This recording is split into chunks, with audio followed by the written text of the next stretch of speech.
Hello বন্ধুরা, আজকের আমরা একটি জরিপ দেখাতে চলেছি। জরিপের ভোটার সংখ্যা ছিল 1,83,000। এই জরিপটি করেছে আরাফাতুল ইসলাম নামের একজন আওয়ামী লীগ বিরোধী সাংবাদিক।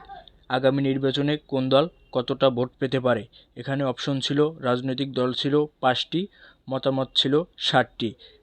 এনসি পার্টি, বিএনপি, জামাত ইসলাম, আওয়ামী লীগ, জাতীয় পার্টি। আমরা দেখিনি কোন দল কত পার্সেন্ট ভোট পেয়েছে আজকের এই জরিপটিতে। দেবনা ভোট 3879, 2% পেয়েছে দেবনা ভোট। অন্যান্য দল পেয়েছে 938 ভোট, 0%। জাতীয় পার্টি পেয়েছে 567 ভোট, 0%। ছাত্রদের নতুন দল এনসিপি পার্টি পেয়েছে 7557 ভোট, 4% ভোট পেয়েছে ছাত্রদের নতুন দল।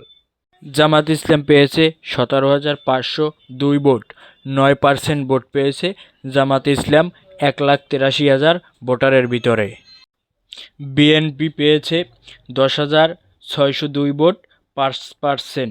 1,83,000 ভোটারের ভিতরে বিএনপি পেয়েছে 10,602 ভোট, 5%। আওয়ামী লীগ পেয়েছে 1,42,190 ভোট, পার্সেন্টেজ হিসেবে 77%। মোট ভোটার ছিল 1,83,000 ভোটারের ভিতরে আওয়ামী লীগ পেয়েছে 77%। 1,42,190 ভোট পেয়ে প্রথম অবস্থায় রয়েছে আওয়ামী লীগ।